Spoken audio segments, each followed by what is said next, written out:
Joe Courtney didn't just question Pete Hegseth, he threw down a challenge that cut to the heart of America's strength, its promises, and its future. Because this wasn't just another exchange about submarines or shipyards, this was about whether the United States can be trusted by its allies, by its own workers, and by the world watching every move.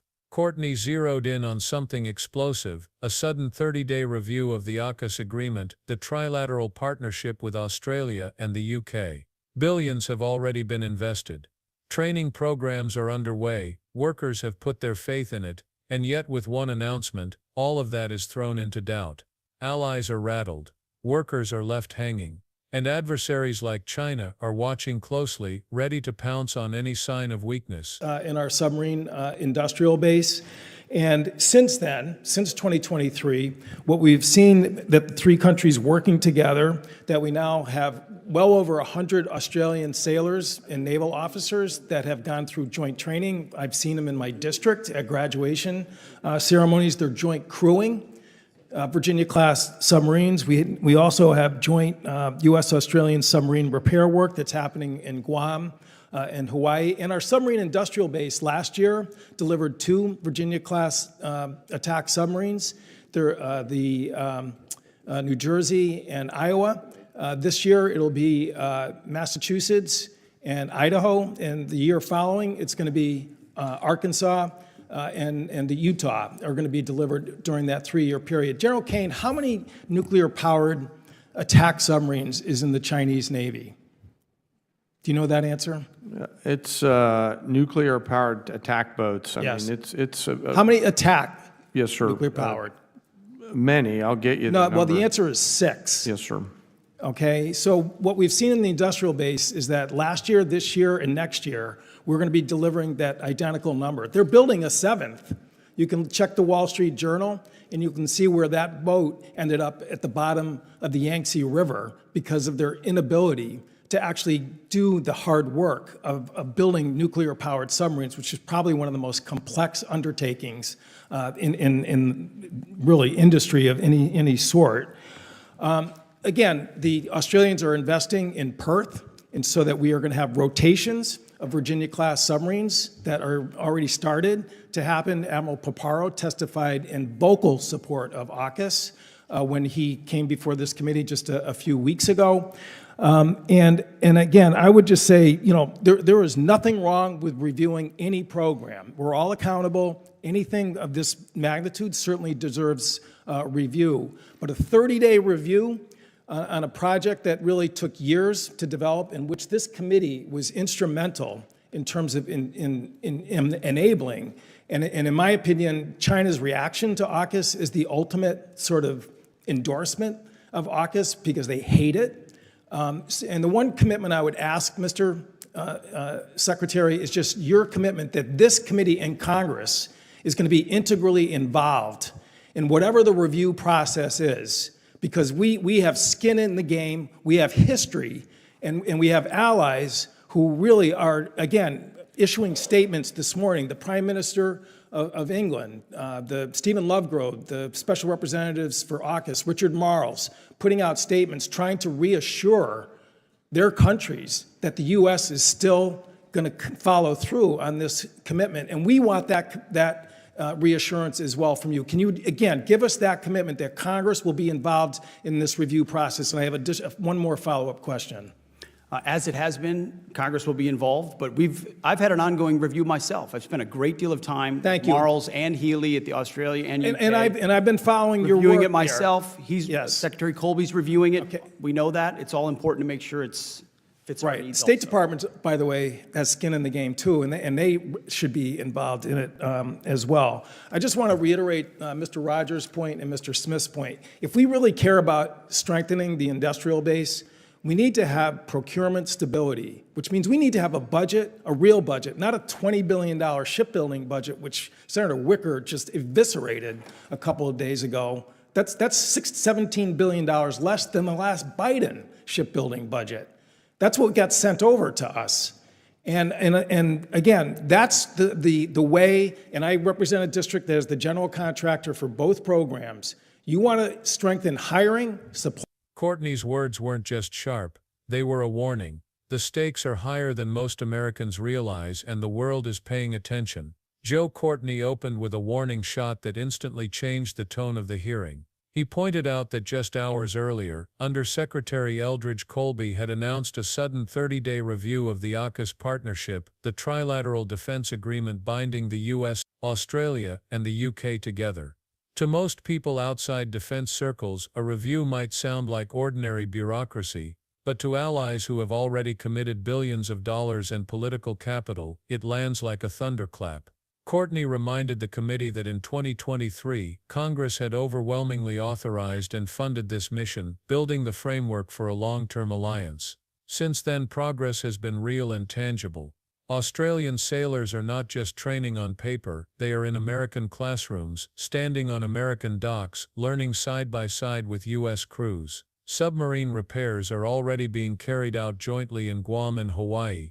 Ships have been delivered, milestones hit, credibility earned. And yet, with one vague announcement, all of it is suddenly in question.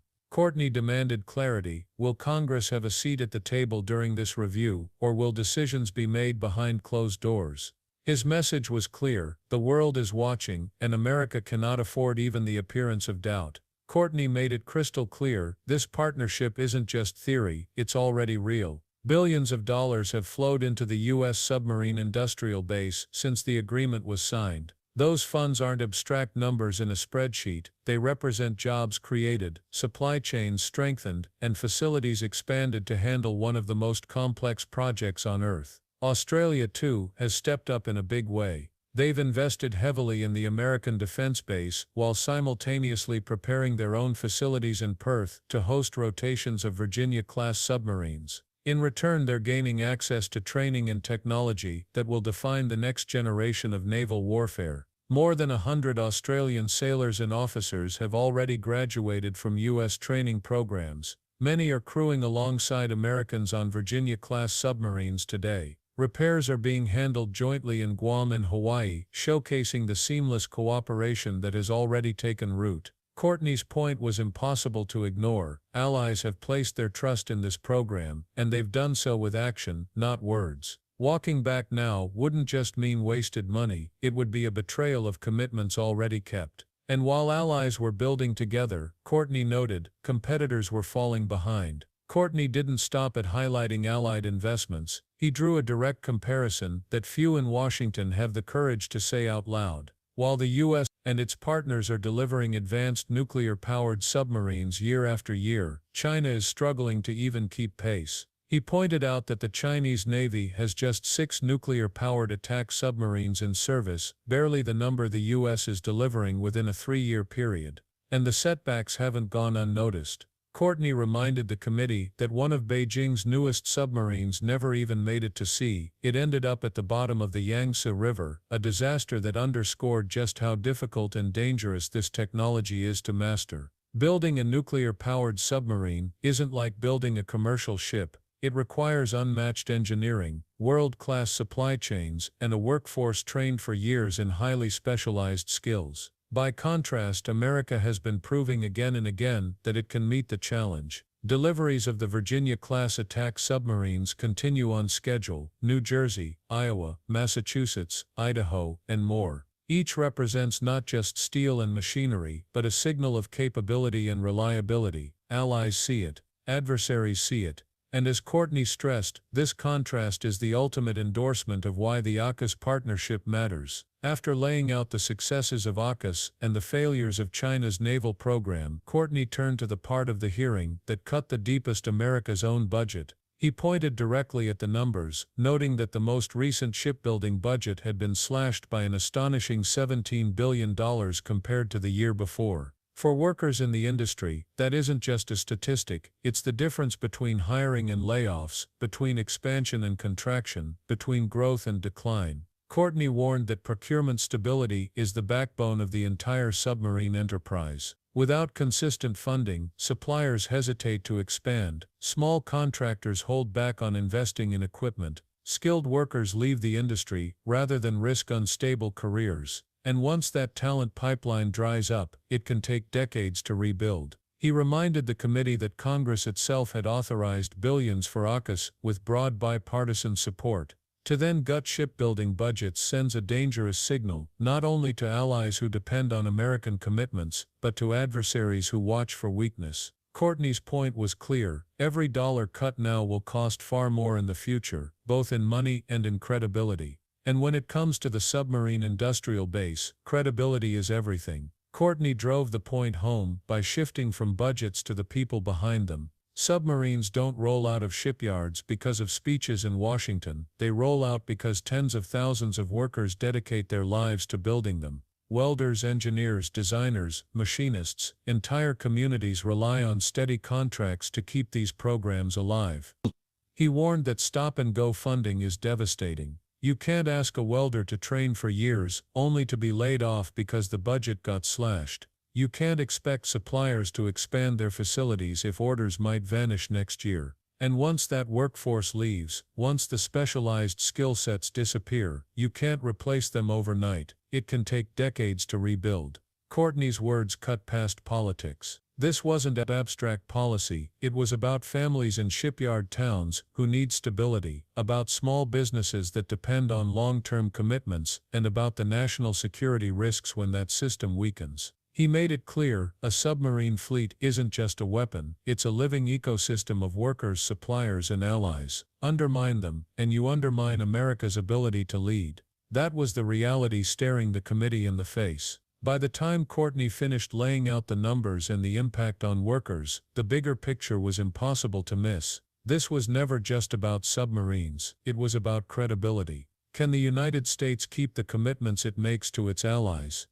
Can workers trust that the government will stand behind the industries it tells them to build? And can adversaries be deterred if Washington appears uncertain about its own strategy? Courtney emphasized that credibility doesn't come from speeches or promises, it comes from actions. It comes from budgets passed, contracts signed, ships delivered, and alliances honored. Every time America delays or reviews what has already been agreed to, it plants a seed of doubt. Allies begin to wonder if they've miscalculated. Workers question if they've been asked to build something that may not last. And adversaries take note, looking for signs of hesitation. For Courtney, the stakes couldn't be clearer. A 30-day review might seem small, but it echoes far beyond the committee room. It touches every dock where Australian sailors train, every shipyard worker clocking in, and every adversary watching from afar. Credibility isn't abstract, it's either proven or lost. And once it's gone, it's nearly impossible to regain. Courtney's exchange with Hegseth ended, but the questions it raised still hang in the air. Because at the core, this wasn't about military jargon or budget line items, it was about whether America can be counted on when it matters most. Allies like Australia and the UK have put their reputations and resources on the line. Workers have invested years of training and labor into building an industrial base that few nations on Earth could match. And adversaries are studying every signal, measuring every hesitation. Courtney's warning was simple but powerful: credibility lives in action. A fleet delivered on time. A budget that supports long-term stability. A partnership honored, not reviewed into uncertainty. Without that, America risks sending a message of weakness when the world needs strength. The hearing was more than a debate, it was a mirror reflecting the choices ahead. Do we want to be seen as a nation that builds and delivers, or one that delays and retreats? The answer won't be written in speeches, it will be written in shipyards, in alliances, and in history. And for anyone paying attention, one truth is clear: the world is watching. Allies are watching. Workers are watching. And yes, so are America's rivals.